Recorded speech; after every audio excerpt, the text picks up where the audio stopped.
Good afternoon. Today is the 19th of June and we're going to be doing another video that is related to a viewer question. Matt from the Matt's Being Muted channel says, can you please do a video on the sort of car that you would buy for £5,000 or £10,000? Well, sir, I absolutely can, and we can even do multiple videos on this because we can take a look on the internet and see exactly what you can buy for £5,000 or £10,000 in various categories. And we're going to start today with one of my favourite categories of all, classic cars. Excellent. So, apologies for the light here. It's not that late in the day, it's about 5 o'clock, but it's not looking good today. The weather's not great. Good time to be looking at classic cars. My definition of classic car is a car that's pre-1980. The reason for that is because in this country, if you have a car that is registered, I believe it's before the 1st of January 1979, then it's MOT and tax exempt, which is brilliant, and you can get classic insurance on it. So it makes an even sort of more kind of practical prospect than you'd imagine. And I'm not going to be looking at project cars. I'm just going to be looking at ones that, you know, you can just buy and run, and you might need to do a little bit of maintenance on them. They're not necessarily going to be concours, but they will not be projects. They'll not be ones that need heavy restoration. They'll be ones that you can use and take to shows and possibly even use every day if you want to do that. So I've got a budget of £5,000. I'm only going to be looking at cars that are within a 50-mile radius of where I live in Eastleigh. So yes, let's take a look, shall we?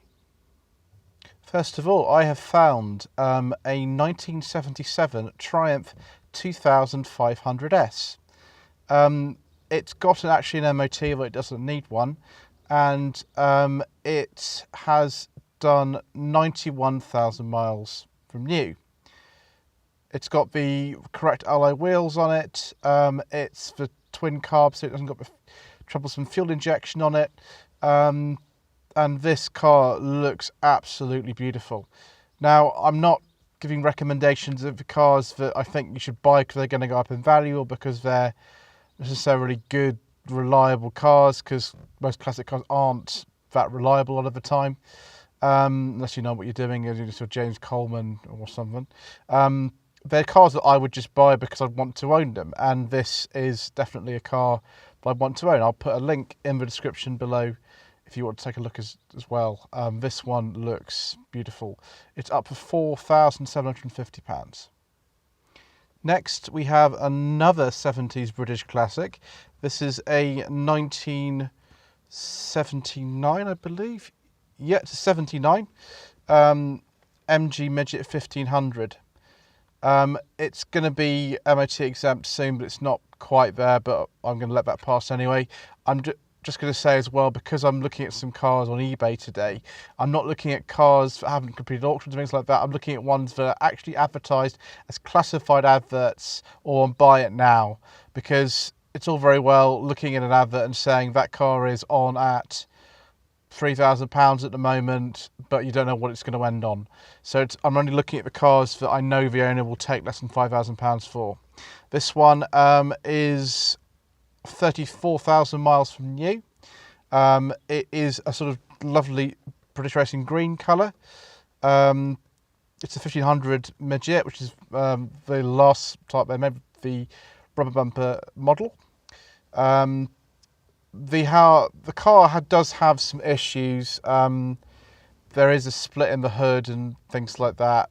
I mean, you don't need to fix that if you're going to drive it when it's not raining, obviously.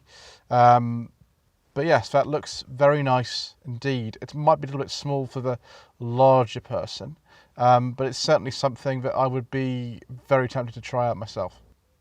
Next up, we've got a 1974 Jensen-Heeley. This is a very rare car. They only made them for a couple of years, and it's got the wonderful it's a Lotus engine in this one, actually, Lotus engine. This one's a sort of yellow colour. Now, it's up for £4,850. It's got an MOT until September. It doesn't need one, it's only 74, and it's done 73,000 miles. The car doesn't have kind of, holes in the floor or anything, but it does need some paint work. I had a friend years ago who had a Jensen-Heeley. His father actually owned an Interceptor and a Jensen-Heeley. Yeah, I think these are great. I mean, that's the most reliable car, but I sort of not prefer it to be yellow, although there is a yellow one in Absolute Professional, so perhaps that's a good colour for them, I don't know. But yeah, that seems like a nice one to have, although, like any sort of 70s British sports car, it might not be the most reliable thing in the world. Next, we have something I'm very surprised about, a 1963 Morris Minor 1000.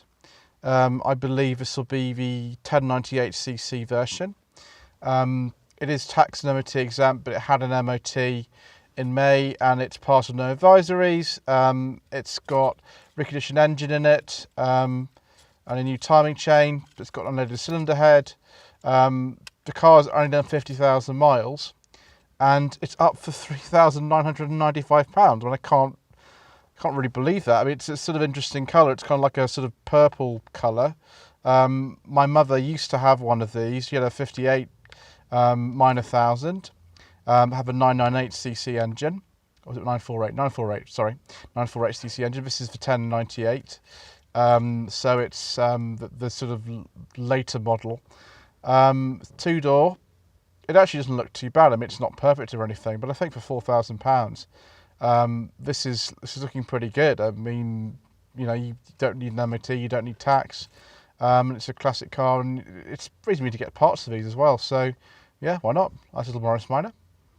The final car I found today, I mean, I could spend all day doing this, but we'll just, finish here. It's a 1967 Jaguar 420. They're very rare. This was a car that was only made for about a year or so, between the end of production of the S-Type and the production start of the XJ6. So this is 67. It's basically, I think the way I'd explain this is like an S-Type with a Jaguar 420G or Mark 10 front end. Very unusual car. This one's up for £3,650. Now, it is MOT and tax exempt. The bodywork's not looking, I'd say, the best on this, but it is running and it's driving.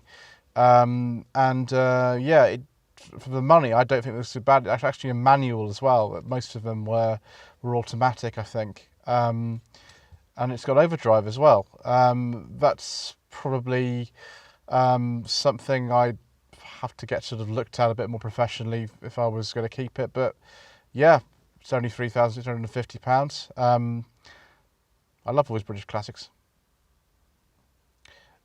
So I hope you found that video interesting. I will leave the URLs for all these cars in the description below, so you can take a look at the wonders of Electronic Bay. Tomorrow we will up our budget to £10,000 and see what else that we can find that tickles my fancy in the classic car world. But I hope you found that video to be informative. Don't forget to subscribe to the channel. Don't forget to like this video. Don't forget to leave a comment below. My website is www.lloydvehicleconsulting.co.uk. If you wish me to source a car, it could be a classic or it could be a modern one, doesn't really matter. Then please do get in touch using the contact tab on the homepage. My Facebook page is facebook.com/Lloyd Vehicle Consulting. Thank you very much indeed for watching.